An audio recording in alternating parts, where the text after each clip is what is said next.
ನಾವಿಕನೋ ಯೇಸು ನನ್ನ ನಾವಿಕನೋ ಈ ಲೋಕವೇ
ಒಂದು ಕೈಯಲ್ಲಿ ಕಾಣಿಕೆ ಇಲ್ಲದೆ ನನ್ನ ಸನ್ನಿಧಿಯಲ್ಲಿ ಕಾಣಿಸಿ ಕೊಳ್ಳಕೂಡದು.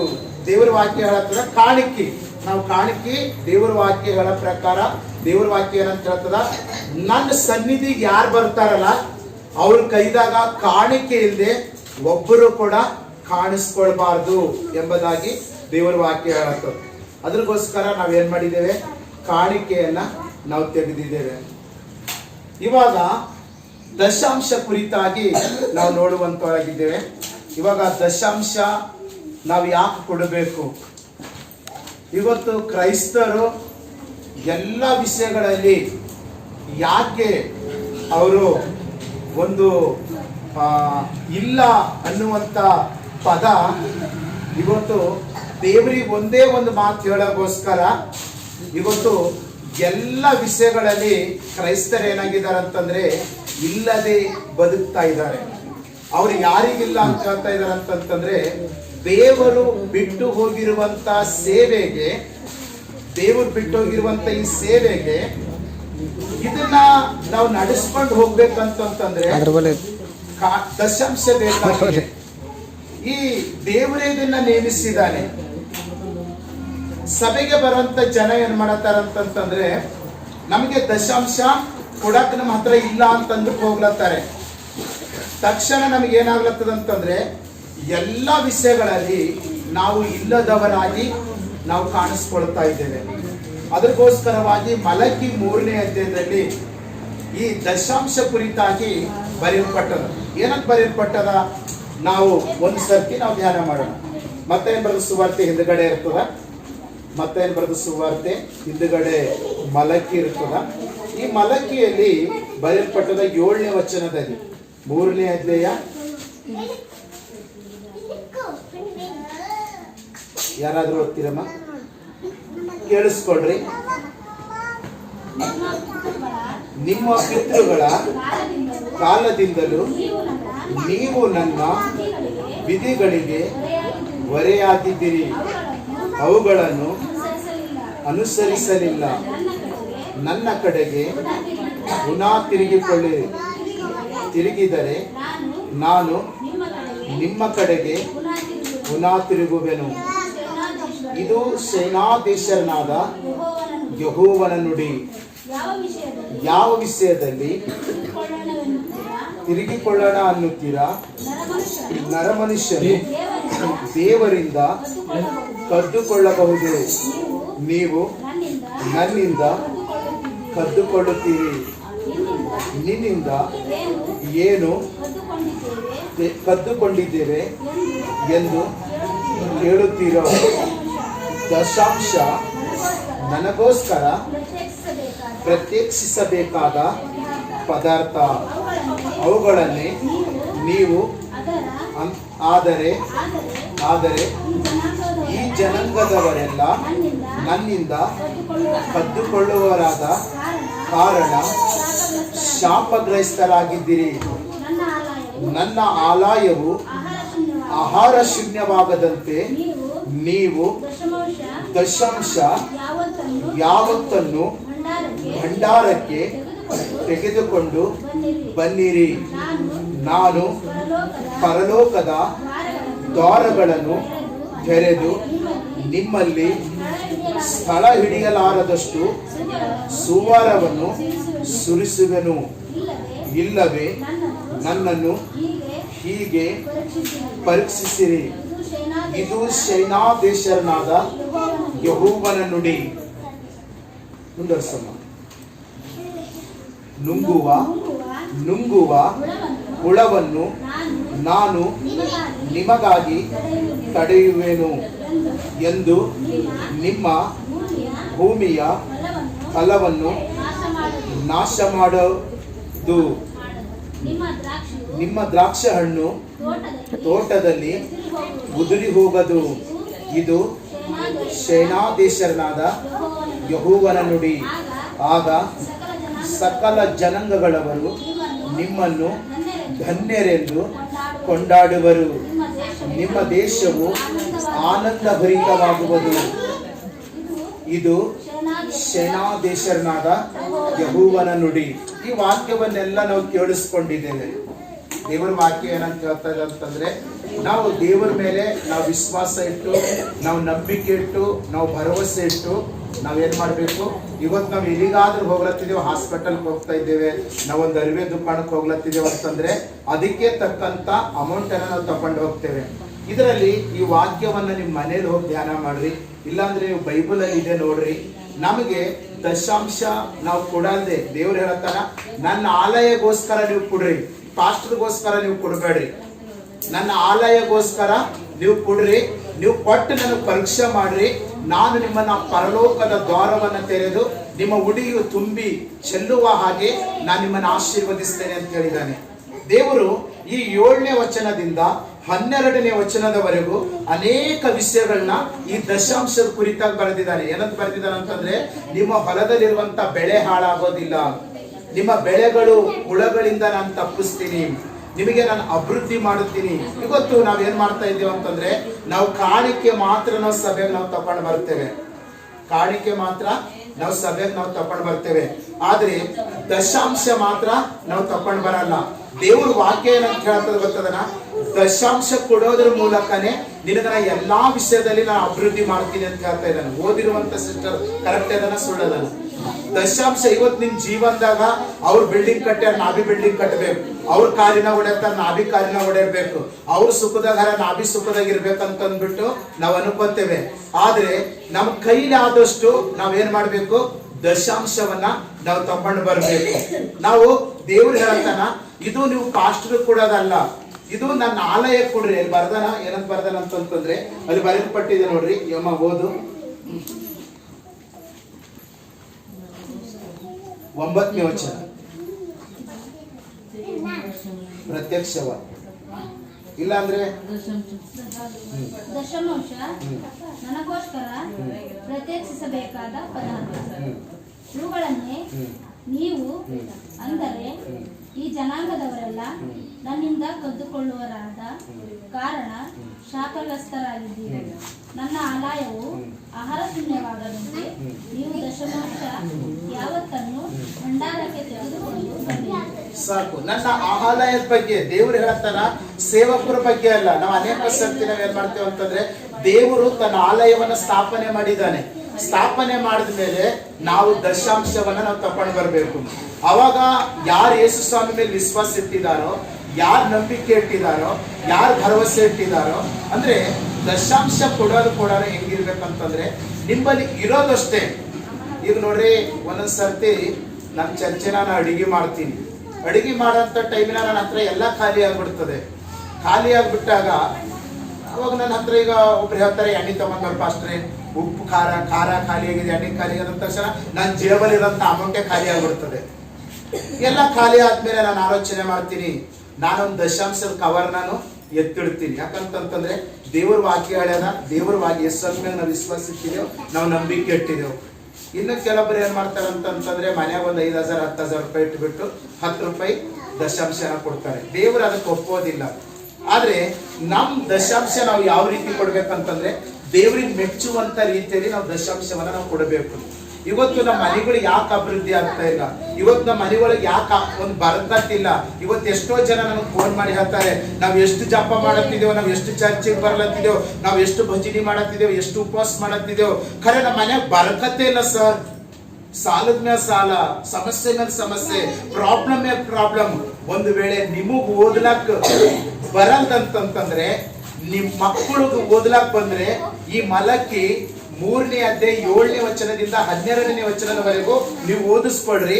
ನಿಮ್ ಮನಿ ಯಾಕೆ ಉದ್ಧಾರ ಆಗ್ಲತ್ತಿಲ್ಲ, ನೀವ್ ಯಾಕೆ ಉದ್ಧಾರ ಆಗ್ಲತ್ತಿಲ್ಲ, ನೀವ್ ಎಷ್ಟು ವರ್ಷದಿಂದ ನೀವ್ ಎಷ್ಟು ಕಷ್ಟಪಟ್ಟರು ಕೂಡ ನಿಮಗೆ ಆಶೀರ್ವಾದ ಯಾಕೆ ಸಿಗ್ಲತ್ತಿಲ್ಲ ಅಂದ್ರೆ ದೇವ್ರು ಹೇಳತ್ತಾರ, ನಿನ್ನ ಮನೆ ಒಳಗಡೆ ಹುಳಗಳು ಬಿದ್ದು ಆ ಹುಳಗಳು ಎಲ್ಲವನ್ನ ನಾಶ ಮಾಡದಂಗ ನಾನ್ ತಡಿತೀನಿ. ನಿಮ್ಮ ಹಣ್ಣುಗಳಲ್ಲಿ, ನಿಮ್ಮ ತೋಟಗಳಲ್ಲಿ, ನಿಮ್ಮ ಹೊಲಗಳಲ್ಲಿ ನಾನ್ ಅಭಿವೃದ್ಧಿ ಕೊಡ್ತೀನಿ. ಯಾವಾಗ? ದಶಾಂಶ ಕೊಡುವಾಗ.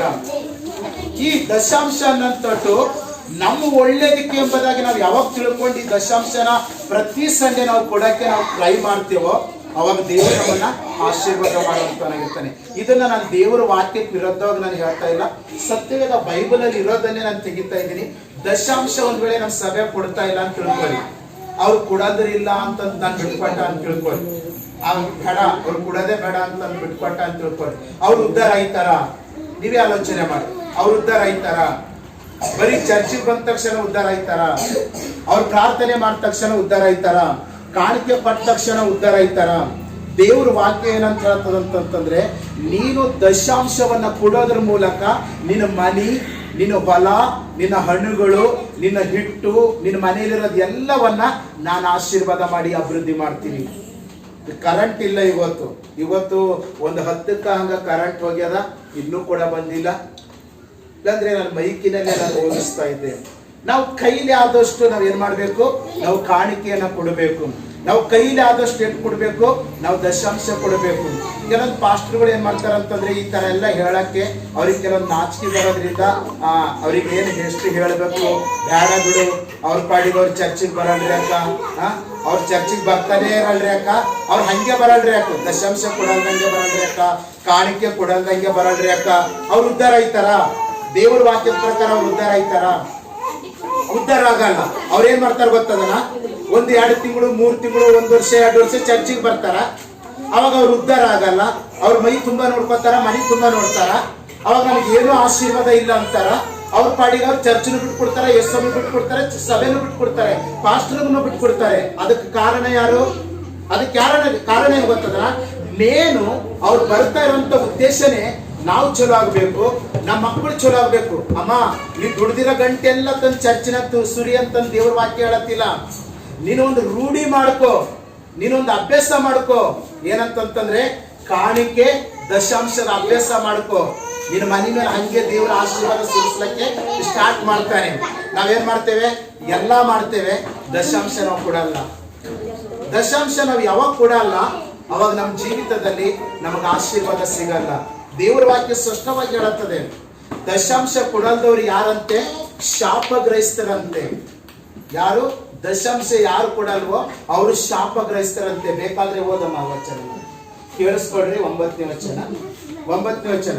ದಶಾಂಶ ಇದನ್ನ ಯಾರು ಕೊಡಲ್ವೋ ಅವ್ರು ಏನಾಗಿದಾರಂತೆ, ಶಾಪಗ್ರಹಿಸ್ತರು. ನಮ್ಮಲ್ಲಿ ಬಿಟ್ಟು 1000 ಕೊಡು, 2000 ಕೊಡು ಅಂತ ಕರ್ದಿಲ್ಲ ಬೈಬಲ್ದಾಗ. ನಿನ್ನ ಹತ್ರ ಒಂದೇ ₹1 ಇದ್ರು ಕೂಡ ದಶಾಂಶ ಸಪ್ರೇಟ್ ಇರಬೇಕು. ₹1 ಇದ್ರು ₹1 ಕಾಣಿಕೆ ಸಪ್ರೇಟ್ ಇರಬೇಕು. ಆ ₹1 ನಿನ್ನ ಹತ್ರ ಇಲ್ಲ ಅಂತ ತಿಳ್ಕೊ. ನೀ ದೇವ್ರಿಗೆ ಗೊತ್ತು ಏನಂತಂದ್ರೆ, ದೇವ್ರೆ ನನ್ನ ಹತ್ರ ₹1 ಇಲ್ಲ, ಆದ್ರೆ ನಿನ್ ಸನ್ನಿಧಿಗೆ ಬರ್ಬೇಕಂತ ನನಗೆ ಇಷ್ಟ ಇದೆ. ನನ್ನ ಬಗ್ಗೆ ನಿನಗ್ ಚಲೋ ಕೋನ ಇದೆ. ಜನಗಳು ಯಾವ ರೀತಿ ಅರ್ಥ ಮಾಡ್ಕೊತಾರೋ ಆ ರೀತಿಯಾಗಿ ನಾವು ಇದು ಮಾಡ್ಬೇಕು. ಯಾಕಂತಂದ್ರೆ ನಾವು ಸಣ್ಣದರಿಂದನೇ ನಾವು ಆಶೀರ್ವಾದ ಹೊಂದ್ಕೋತಾ ಹೋಗ್ಬೇಕು. ನಾವು ₹10 ಆದ್ರೆ ನಾವು ದಶಾಂಶ ಕೊಡ್ಬೇಕು. ನಾವು ಐದು ರೂಪಾಯಿ ಆದ್ರೆ ನಾವು ಕಾಣಿಕೆ ಹಾಕುವಂತರಾಗಿರ್ಬೇಕು. ಮನ್ಯಾಗ 10,000 ರೂಪಾಯಿ ಇಟ್ಕೊಂಡು ಚರ್ಚಿನಾಗ ಬಂದು 5 ರೂಪಾಯಿ ಕಾಣಿಕೆ ಹಾಕೋದು, ಮನ್ಯಾಗ 10,000 ರೂಪಾಯಿ ಇಟ್ಕೊಂಡು ಚರ್ಚಿನಾಗ ಬಂದ್ಬಿಟ್ಟು 10 ರೂಪಾಯಿ ದಶಾಂಶ ಕೊಡೋದು, ಇದನ್ನ ಯಾರು ಒಪ್ಪಲ್ಲ? ದೇವರು ಒಪ್ಪಲ್ಲ. ಅದಕ್ಕೆ ದೇವರು ಏನಂತ ಅಂತಂದ್ರೆ, ನೀ ಅಳೆಯದನ್ನೇ ನಾನು ಅಳಿತೀನಿ.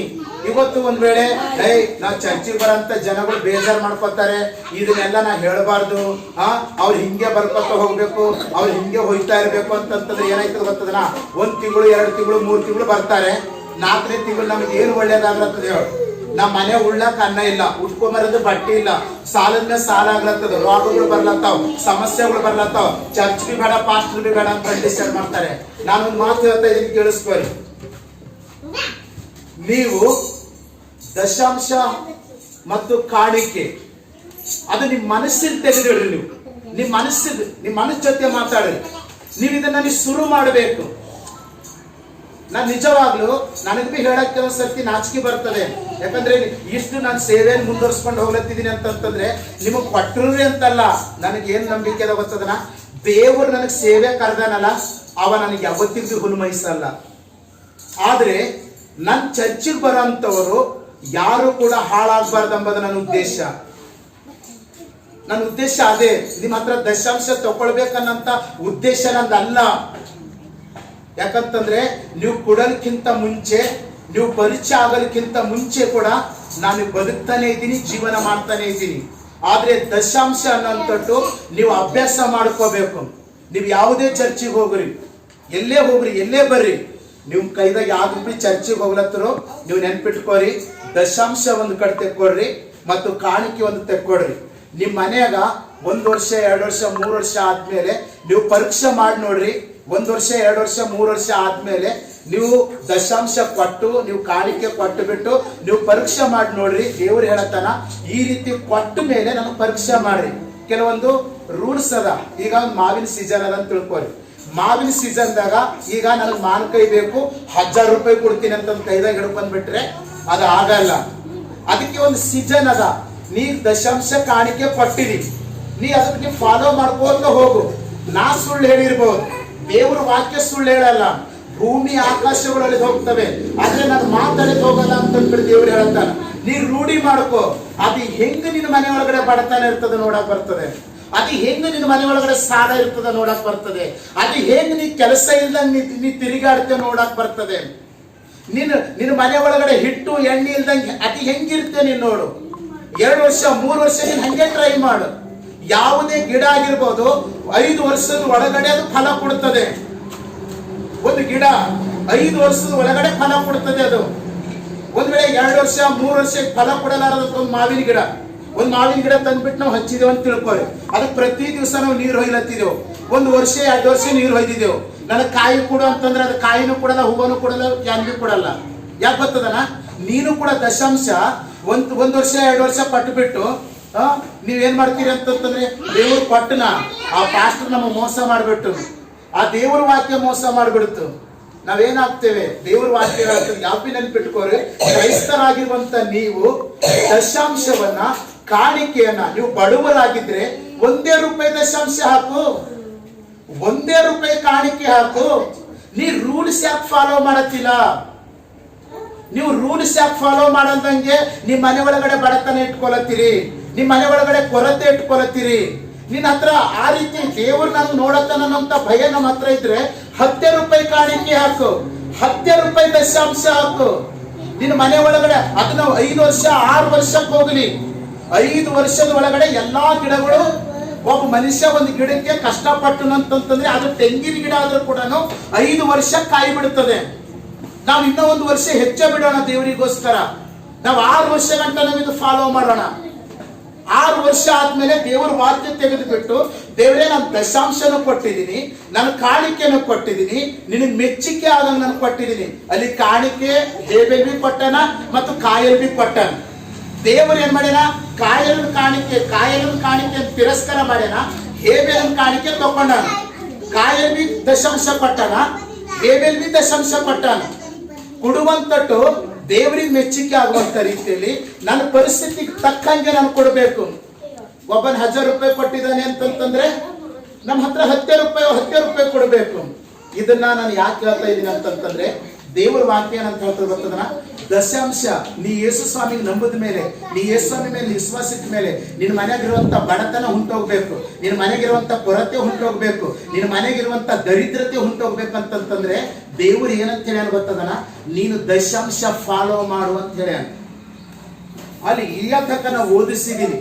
ಒಂದು ವೇಳೆ ನೀ ದಶಾಂಶ ನೀ ಕೊಟ್ಟಿಲ್ಲ ಅಂತಂತಂದ್ರೆ ನೀನ್ ಏನಾಗ್ತಿ ಗೊತ್ತಾ, ಶಾಪಕ್ಕೊಳಗಾಗ್ತಿ ಅಂತ ಹೇಳಿದಾನೆ.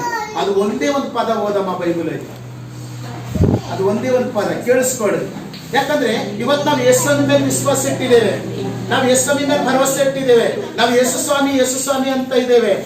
ಆದ್ರೆ ನಮ್ ಜೀವಿತದಲ್ಲಿ ನಾವು ಯಾಕೆ ದಶಾಂಶನ ಫಾಲೋ ಮಾಡಬಾರ್ದು? ₹1 ದಶಾಂಶನೇ ಫಾಲೋ ಮಾಡು, ₹10 ದಶಾಂಶನೇ ಫಾಲೋ ಮಾಡು. ಆದ್ರೆ ನೀನು ಕಾಯಲಂತರ ದಶಾಂಶ ಕೊಡಬೇಡ, ನೀನು ಕಾಯಲಂತರ ನೀ ಕಾಣಿಕೆ ಕೊಡಬೇಡ. ಧರ್ಮ ಇದು ಆದಿಕಾಂಡ 4ನೇ ಅಧ್ಯಾಯದಲ್ಲಿ ಕಾಯಲ್ ದಶಾಂಶ ಕಾಣಿಕೆ ಅಡ್ಡು ತಕೊಂಡು ಬಂದಾನ, ದೇವ್ರಿ ಅಡ್ಡಪ್ಪಿ ತಳ್ಳಕ್ಕೆ. ಅದೇ ಹೇಬೆಲ ದಶಾಂಶ ಕಾಣಿಕೆ ಅಡ್ಡು ತಕೊಂಡು ಬಂದಾನ, ಅವು ತಕೊಂಡು ಅವನಿಗೆ ದೇವ್ರ ಆಶೀರ್ವಾದ ಮಾಡ್ಯಾನ. ಕೊಡೋದರಲ್ಲಿ ಕೂಡ ನನ್ ದುಡಿಮೆ ತಕ್ಕಂಗ ನಾನು ಕೊಡಬೇಕು, ದೇವ್ರಿಗೆ ಮೆಚ್ಚಿಕೆ ಆಗಂಗ್ ಕೊಡಬೇಕು. ನಾವು ಬಟ್ಟೆ ದುಕಾಣಕ್ಕೆ ನಾವು 16 ಆಗ್ತೇವೆ, ಒಂದ್ ಚಿಕನ್ ದುಕಾಣಕ್ಕೆ ನಾವು 16 ಆಗ್ತೇವೆ, ಅದ್ರ ಮಾತು ಕೇಳ್ತೇವೆ. ₹200 ಅಂತ ಚಿಕನ್ ದುಕಾನ್ ಹೇಳಿದ್ರೆ ತಗೋ ₹200 ಅಂತ ಹೇಳ್ತೇವೆ. ಬಟ್ಟೆ ದುಕಾನದಾಗ ₹500 ಅಂತ ಹೇಳಿದ್ರೆ ₹500 ಅಂತ ಹೇಳ್ತೇವೆ. ನಾವು ಕೊಡಂತಟ್ಟು ದೇವರಿಗೆ ಮೆಚ್ಚಂಗ್ ಕೊಡಬೇಕು. ಪಾಸ್ಟರ್ ₹1 ಕೊಡೋಣ ಅಂತಂತಂದ್ರೆ ಹಾ ನಿನ್ ಪರಿಸ್ಥಿತಿ ಹಂಗೆ ಇದ್ರು ₹1 ಕೊಡು. ನಿನಗ್ ದೇವ್ರಿಗೆ ಹೆಂಗ್ ಇಷ್ಟಪಡ್ತಾನೆ ಗೊತ್ತದನ, ನೀ ಫಾಲೋ ಆದಾಗ ಇಷ್ಟಪಡ್ತಾನೆ. ಒಂದ್ಸರ್ತಿ ನಡೆದಿರಂತ ಘಟನೆ, ನಮಗಿಂತ ದೊಡ್ಡ ಪಾಸ್ಟರ್ಗಳಿಗೆ ನಾವು ದಶಾಂಶ ಕೊಡ್ತೇವೆ. ನಾನು ಸತ್ಯ ಹೇಳ್ತಾ ಇದ್ದೀನಿ, ನಡೆದಿರಂತ ಘಟನೆ. ಒಬ್ಬ ಪಾಸ್ಟರ್ ಬಂದ್ಬಿಟ್ಟು ಮೀಟಿಂಗ್ ನಡೀತದೆ, ನಮಗಿಂತ ದೊಡ್ಡ ಪಾಸ್ಟರ್ ಅಂತ ಹೋಗ್ಬಿಟ್ಟು ನಾವು ಆಶೀರ್ವಾದ ತಗೋತೇವೆ. ಅವಾಗ ಒಬ್ಬ ಪಾಸ್ಟರ್ ಏನ್ ಮಾಡಿದಾನಂತಂದ್ರೆ ₹1000 ಕಾಣಿಕೆ ಕೊಟ್ಟು ದಶಾಂಶ ಕೊಟ್ಬಿಟ್ಟು ಪ್ರೇಯರ್ ಮಾಡಿಸ್ಕೊಂಡಿದ್ದಾನೆ. ಇನ್ನೊಬ್ಬ ಪಾಸ್ಟರ್ ₹500 ಕೊಟ್ಟು ಪ್ರೇಯರ್ ಮಾಡಿಸ್ಕೊಂಡಿದ್ದಾನೆ. ನನ್ ಜೇಬಿನ ಒಳಗಡೆ ಸತ್ಯವಾಗಿ ಹೇಳ್ತೀನಿ ₹100 ಇತ್ತು. ಇನ್ನು ಉಳಿದವ್ರು ₹200 ಕೊಟ್ಟು ದಶಾಂಶ ಕೊಟ್ಟು ಆಶೀರ್ವಾದ ತಗೊಂಡಿದ್ದಾರೆ. ಆಮೇಲೆ ನಾನೇನ್ ಮಾಡ್ಬಿಟ್ಟೆ, ನನ್ ಜೇಬು ನಂಗೆಲ್ಲ ಹುಡುಕ್ತೇನೆ, ನನ್ನ ಹತ್ರ ₹100 ಇತ್ತು, ಮತ್ತೆ ನನಗೆ ಇನ್ನೂ ₹100 ಪೆಟ್ರೋಲ್ ಬೇಕು. ಅದಕ್ಕೆ ನಾನೇನ್ ಮಾಡ್ಬಿಟ್ಟೆ ಅಂತಂದ್ರೆ ₹100 ಅವ್ರಿಗೆ ದಶಾಂಶ ಕೊಟ್ಟು ಆಶೀರ್ವಾದ ತಗೊಂಡೆ. ಯಾಕಂತಂದ್ರೆ ನಮ್ಮ ಪರಿಸ್ಥಿತಿ ತಕ್ಕಂಗೆ ಒಂದ್ ವೇಳೆ ನಾವು ದಶಾಂಶ ಕೊಡಲ್ಲ ಅಂತಂತಂದ್ರೆ ನಾವು ಕ್ರೈಸ್ತರಾಗಿ ಬದುಕುವುದಕ್ಕೆ, ಕ್ರೈಸ್ತರಾಗಿ ನಾವು ಅಭಿವೃದ್ಧಿ ಹೊಂದಲಿಕ್ಕೆ, ನಾವು ಕ್ರೈಸ್ತರಾಗಿ ಆಶೀರ್ವಾದ ಹೊಂದಲಿಕ್ಕೆ ನಾವು ಶಾಪಕ್ಕೊಳಗಾಗ್ತೀವಿ ಎಂಬುದಾಗಿ ಬರೆಯಲ್ಪಟ್ಟಿದೆ. ವಾಕ್ಯ ಓದು. ನೀವು ಅಂದರೆ ಈ ಜನಾಂಗದವರೆಲ್ಲ ನನ್ನಿಂದ ಕದ್ದುಕೊಳ್ಳುವವರಾದ ಕಾರಣ ಏನಾಗಿದ್ರಿ? ಶಾಪಗ್ರಸ್ತರಾಗಿದ್ರಿ. ನಾವು ಕಾಣಿಕೆನೆ ಕೊಡೋದಲ್ಲ ಕ್ರೈಸ್ತರಿಗೆ, ನೆನ್ಪಿಟ್ಕೋರಿ ನೀವು. ನಾವು ಯಾವಾಗ ಈ ದಶಾಂಶನ ನಾವು ತಗೊಳ್ತೇವೆ ಕೊಡಲ್ವೋ ಅವಾಗ ನಾವು ಶಾಪಕ್ಕೊಳಗಾಗ್ತೀವಿ ಅಂತ ದೇವರ ವಾಕ್ಯ ಹೇಳ್ತದೆ. ನನ್ನ ಸಭೆಗೆ ಬರೋದಲ್ಲ, ನೀವು ಯಾವ ಸಭೆಗೆ ಯಾಕೆ ಹೋಗಡ್ರಿ, ಯಾಕೆ ನಿಮ್ಮ ಮನೆ ಆಶೀರ್ವಾದ ಹೊಂದಬೇಕು, ನೀವು ಆಶೀರ್ವಾದ ಹೊಂದಬೇಕು, ನಿಮ್ಮ ಮನೆಗೆಲ್ಲ ಬರ್ಕತ್ತಿರ್ಬೇಕು, ಎಲ್ಲ ಒಳ್ಳೇದಾಗ್ಬೇಕಂತಂದ್ರೆ ಪದೇ ಪದೇ ನೀವು ಹೇಳಿಸ್ಕೊಳ್ಳೇಬಾರ್ದು ದೇವರ ವಾಕ್ಯ. ಯಾಕಂತಂದ್ರೆ ದೇವರ ವಾಕ್ಯ ಹೇಳ್ಬೇಕು, ನಾನ್ ದಶಾಂಶ ಕೊಟ್ಟಿಲ್ಲ ಅಂತಂತಂದ್ರೆ ನಾನು ಶಾಪಗ್ರಹಿಸ್ತನು, ನಾನು ಶಾಪಗ್ರಹಿಸ್ತಳು. ಅಂದ್ರೆ ಈಗ ನೋಡ್ರಿ, ಈಗ ಕೆಲವೊಬ್ಬರಿಗೂ ಒಂದೊಂದು ರೀತಿ ದಶಾಂಶ ಕೊಡೋದಿರ್ತದೆ. ಈಗ ಪ್ರತಿ ದಿವಸ ಕೆಲಸ ಮಾಡ್ತಾರೆ, ಅವರು ಸಂಡೇ ಅವರು ದಶಾಂಶ ಕೊಡಬೇಕು. ಈಗ ಗೌರ್ಮೆಂಟ್ ಜಾಬ್ ಇದೆ, ಅವ್ರಿಗೆ ತಿಂಗಳಿಗೆ ಒಂದೇ ಸರ್ತಿ ಪೇಮೆಂಟ್ ಆಯ್ತದೆ, ಅವ್ರು ತಿಂಗಳಿಗೆ ಒಂದೇ ಸರ್ತಿ ದಶಾಂಶ ಕೊಡಬೇಕು. ಇನ್ನು ಕೆಲವೊಬ್ಬರು ಮಾಮೂಲಿ ಒಂದು ಸ್ಕೂಲ್ ಅಲ್ಲೋ ಅದರಲ್ಲೇ ಕೆಲಸ ಮಾಡ್ತಾ ಇರ್ತಾರೆ, ಅವರಿಗೆ ತಿಂಗಳಿಗೆ ಒಂದೇ ಸರ್ತಿ ಕೆಲಸ ಅಮೌಂಟ್ ಸಿಗ್ತದೆ, ಅವಾಗ ಅವ್ರು ಒಂದೇ ಸರ್ತಿ ದಶಾಂಶ ಕೊಡಬೇಕು. ಆದ್ರೆ ಪ್ರತಿ ದಿವಸ ದುಡಿಯುವಂತವ್ರು ಏನ್ ಮಾಡ್ಬೇಕು, ಪ್ರತಿ ದಿವಸ ನೀವು ದೇವರಿಗೆ ಮೆಚ್ಚುಗೆ ಆಗುವ ರೀತಿಯಲ್ಲಿ ನೀವು ಏನ್ ಮಾಡ್ಬೇಕು, ದಶಾಂಶವನ್ನ ಕೊಡಬೇಕು. ಯಾಕಂತಂದ್ರೆ ದೇವ್ರ ವಾಕ್ಯ ಏನಂತ ಹೇಳ್ತದಂತಂದ್ರೆ, ಇವತ್ತು ನಮ್ ಚರ್ಚೆಗೆ ಬರ್ಲತ್ತೀರಿ, ನೀವು ಶಾಪಗ್ರಸ್ತರಾಗ್ಬೇಕು ಅಂತ ಬರ್ಲತ್ತೀರಿ, ಏನ್ ದೇವ್ರ ಆಶೀರ್ವಾದ ಹೊಂದ್ಕೊಳ್ಬೇಕಂತ ಬರ್ತಾ ಇದ್ದೀರಿ, ದೇವರ ಆಶೀರ್ವಾದ ಬೇಕಂತ ಬರ್ಲತ್ತಿದ್ದೇವೆ. ಎಷ್ಟೆಷ್ಟೋ ದೂರದಿಂದ ಬಂದಿದ್ದೇವೆ, ಎಷ್ಟೆಷ್ಟೋ ಕೆಲಸ ಕಾರ್ಯಗಳನ್ನ ಬಿಟ್ಬಿಟ್ಟು ನಾವು ಬಂದಿದ್ದೇವೆ. ಆದ್ರೆ ನಮ್ ರೂಲ್ಸ್ ಏನದ ಗೊತ್ತದನ, ನನಗ್ ದೇವ್ರ ದಶಾಂಶದು ನಾವು ಹಾದಿ ಹಿಡ್ಕೊಂಡು ಹೋಗ್ಬೇಕು, ಕಾಣಿಕಿದ ಹಾದಿ ಹಿಡ್ಕೊಂಡು ಹೋಗ್ಬೇಕು. ಅದ್ರಗೋಸ್ಕರ ಆತನ ಆಲಯದ ಅಭಿವೃದ್ಧಿಗೋಸ್ಕರ ನಿನ್ನ ಪರಿಶುದ್ಧ ಉಳ್ಳ ನಾಮದಲ್ಲಿ ಕಾಣಿಕೆ ಕೊಟ್ಟವರೆಲ್ಲ ಪ್ರಾರ್ಥನೆ ಮಾಡ್ರಿ. ದಶಾಂಶ ಕೊಟ್ಟವರೆಲ್ಲರೂ ಕೂಡ ಪ್ರಾರ್ಥನೆ ಮಾಡ್ರಿ. ಒಟ್ಟು ಸುಮ್ಮನೆ ಕೂತ್ಕೊಳ್ಳೋದಲ್ಲ, ಬಿತ್ತಿ ಸುಮ್ಮನೆ ಕೂತ್ಕೊಳ್ಳಲ್ಲ. ಹೊಲದಲ್ಲಿ ಬೆಳೆ ಬಿತ್ತಿ ಯಾರು ಸುಮ್ಮನೆ ಕೂತ್ಕೊಳ್ಳಲ್ಲ. ಅವರು ಪ್ರತಿ ದಿವಸ ಅದ್ರ ಹಿಂದೆ ಕೆಲಸ ಮಾಡ್ತಾರೆ. ನಾವು ದಶಾಂಶ ಅನ್ನುವಂತ ಬೀಜವನ್ನ ದೇವರ ಮುಂದೆ ಬಿತ್ತಿದ್ದೇವೆ. ಕಾಣಿಕೆ ಅನ್ನುವಂತ ಬೀಜವನ್ನ ಬಿತ್ತುತ್ತಾ ಇದ್ದೇವೆ. ದೇವರ ವಾಕ್ಯವೆನ್ನುವಂತ ಬೀಜವನ್ನ ನಿಮ್ಮ ಮುಂದೆ ಬಿತ್ತಲಕ್ಕಿದ್ದೇನೆ ನಾನು. ದೇವರ ಆತ್ಮ ನಮ್ಮ ಸಂಗಡ ಮಾತನಾಡಬೇಕು. ದೇವರ ಆತ್ಮನು ನಮ್ಮ ಸಂಗಡ ಮಾತನಾಡುವುದಕ್ಕಾಗಿ ಪ್ರಾಮುಖ್ಯತೆ ಆಗಿರೋದು ದೇವರ ವಾಕ್ಯದ. ದೇವರ ವಾಕ್ಯಕ್ಕೆ ನಾವು ಪ್ರಾಮುಖ್ಯತೆ ಕೊಡಬೇಕು. ಮಾರ್ತಾ ಮರಿಯಳು ಅನ್ನುವಂಥವರು ಅಲ್ಲಿ ಅಕ್ಕ ತಂಗಿ ಇಬ್ಬರಿದ್ರು. ಯೇಸು ಸ್ವಾಮಿ ನಮ್ಮ ಮನೆಗೆ ಬಂದಿದ್ದಾನಂತಂದ್ಬಿಟ್ಟು ಮಾರ್ತಲು ಗಡಿಬಿಡಿ ಮಾಡುತ್ತಾ ಏನೇನೋ ಮಾಡಿದ್ದಾರೆ. ದೇವರ ವಾಕ್ಯಕ್ಕೆ ಬೆಲೆ ಕೊಡಲಿಲ್ಲ. ಆದ್ರೆ ದೇವರ ವಾಕ್ಯ ಹೇಳುತ್ತದ, ಮಾರ್ತಳೆ ನೀನು ಗಡಿಬಿಡಿ ಮಾಡ್ತಾ ಇದ್ದಿ. ಮರಿಯಳ ತರ ದೇವರ ವಾಕ್ಯ ಮುಖ್ಯ ಎಂಬುದಾಗಿ ಮುಖ್ಯ ಕೊಡೋಣ, ಪ್ರಾಮುಖ್ಯತೆ ಕೊಡೋಣ. ನಾವೆಲ್ಲರೂ ಹೊರಗಡೆ ನಿಂತವರೆಲ್ಲರೂ ಕೂಡ ನಾವು ದೇವರ ವಾಕ್ಯ ಪ್ರಾಮುಖ್ಯತೆ ಕೊಡೋಣ. ದೇವರು ತಾನೇ ನಮ್ಮ ಸಂಗಡ ಮಾತನಾಡುವಂತೆ, ಅನೇಕ ವಿಷಯಗಳನ್ನ ನಮಗೆ ತಿಳಿಸುವಂತೆ ನಾವು ಪ್ರಾರ್ಥನೆ ಮಾಡೋಣ. ದೇವರಿಗೆ ನಾವು ಸ್ತೋತ್ರ ಮಾಡೋಣ.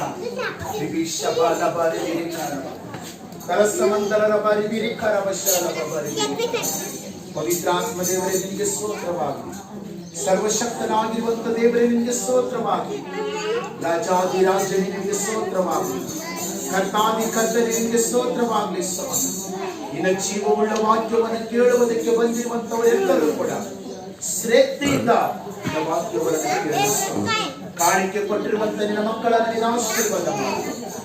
ದಶಾಂಶ ಕೊಟ್ಟಿರುವಂತ ನಿನ್ನ ಮಕ್ಕಳನ್ನು ನಿನ್ನ ಆಶೀರ್ವಾದ ಮಾಡು. ಕರ್ತನ ವಿಮೋಚನೆ ಕಾಂಡ 23ನೇ ಅಧ್ಯಾಯ 15ನೇ ವಚನದಲ್ಲಿ, ನನ್ನ ಆಲಯಕ್ಕೆ ನೀವು ಬರುವಾಗ ಕೈಯಲ್ಲಿ ಕಾಣಿಕೆ ಇಲ್ಲದೆ ಒಬ್ಬರು ಕೂಡ ನನ್ನ ಸನ್ನಿಧಿಯಲ್ಲಿ ಕಾಣಿಸಿಕೊಳ್ಳಬಾರದು ಎಂಬುದಾಗಿ ನಿನ್ನ ವಾಕ್ಯವು ಸ್ಪಷ್ಟವಾಗಿ ನಮಗೆ ತಿಳಿಯಪಡಿಸಿದೆ. ದಶಾಂಶವನ್ನು ಕೊಡದೆ ಇರುವಂತವರು ಅವರು ಶಾಪಕ್ಕೆ ಒಳಗಾಗ್ತಾರೆ ಎಂಬುದಾಗಿ ಕರ್ತನೆ ನಿನ್ನ ವಾಕ್ಯ ಸ್ಪಷ್ಟವಾಗಿ ನಮಗೆ ತಿಳಿಸಿದೆ. ಕರ್ತನೆ ರಾಜ, ತಂದೆಯಾದ ದೇವರೇ, ಕರ್ತನಾಗಿರುವಂತ ಯೇಸುವೆ ಕರ್ತನೆ, ಸರಿಯಾದಂತ ಮಾರ್ಗದಲ್ಲಿ ನಡೆದು ನಿನ್ನ ಆಶೀರ್ವಾದವನ್ನು ಹೊಂದಿಕೊಳ್ಳುವಂತ ಮಕ್ಕಳಿಗೆ ನೀನು ನನ್ನನ್ನು ಪರೀಕ್ಷೆ ಮಾಡೋದಾದ್ರೆ ಪರೀಕ್ಷೆ ಮಾಡಿ ನೋಡು. ನಾನು ಪರಲೋಕದ ದಾರವನ್ನ ಕರೆದು ನಿನ್ನ ಮನೆಯು ತುಂಬಿ ಚೆಲ್ಲುವ ಹಾಗೆ ನಾನು ನಿನ್ನ ಆಶೀರ್ವಾದ ಮಾಡ್ತೇನೆ.